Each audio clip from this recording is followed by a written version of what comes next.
GST ಇಂದ government ಕೂಡ ಹೇಳ್ತದೆ. ಸೊ ಇನ್ಕಮ್ ಟ್ಯಾಕ್ಸ್ ಮೇಲೆ ನಾವು ಎಷ್ಟು ದಿನ ಡಿಪೆಂಡ್ ಆಗ್ತದಿಲ್ಲ, ಇವಾಗ ನಾವು ಅಷ್ಟು ಡಿಪೆಂಡ್ ಆಗ್ತಾ ಇಲ್ಲ ಅಂತ 10 ಲಕ್ಷ ಇನ್ಕಮ್ ಇದ್ದವರು 30% ಟ್ಯಾಕ್ಸ್ ಕಟ್ಟಬೇಕಾಗ್ತದೆ.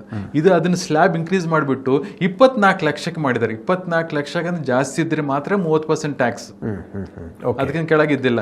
ಸೊ ಅಷ್ಟು ಇನ್ಕ್ರೀಸ್ ಮಾಡಿದ್ದಾರೆ.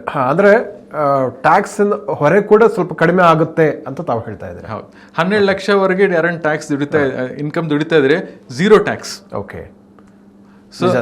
So government also saying that ನಾವು ನಿಮ್ಮ ಇನ್ಕಮ್ ಟ್ಯಾಕ್ಸ್ ಮೇಲೆ ನಾವು ಡಿಪೆಂಡ್ ಆಗಿಲ್ಲ, ಯಾಕಂದ್ರೆ ನಮಗೆ ಇಂಡೈರೆಕ್ಟ್ ಟ್ಯಾಕ್ಸ್ ಜಾಸ್ತಿ ಬರ್ತದೆ ಅಂತ ಹೇಳ್ತಾರೆ. ಸೊ ಇದು ಕೂಡ ಒಂದು ರಿಮಾರ್ಕಬಲ್ ಅಚೀವ್ಮೆಂಟ್ ಅಂತ ಹೇಳ್ಬೋದಾಗಿದೆ. ಯಾಕಂದ್ರೆ ಬಹಳ ವರ್ಷಗಳಿಂದ middle class salary holders salary tax ಬಗ್ಗೆ ಮುಖ್ಯವಾಗಿ ಬಹಳ ಒಂದು ಆತಂಕದಲ್ಲಿ ಇರ್ತಿದ್ರು, ಮುಂದಿನ ದಿವಸದಲ್ಲಿ ಹೇಗಾಗುತ್ತದೆ. ಬಟ್ ಅವರ ಟ್ಯಾಕ್ಸ್ ಬರ್ಡನ್ ಕೂಡ ಕಡಿಮೆ ಆಗ್ತಾ ಇದೆ ಬಿಕಾಸ್ ಆಫ್ ಈ GST ಇನ್ಕ್ರೀಸ್ ಆಗ್ತಾ ಇರುವಂತದ್ದು, GST ಕಲೆಕ್ಷನ್ ಇನ್ಕ್ರೀಸ್ ಆಗ್ತಾ ಇರುವಂತದ್ದು ಅಂತ ತಾವು ಹೇಳ್ತಾ ಇದ್ದೀರಾ.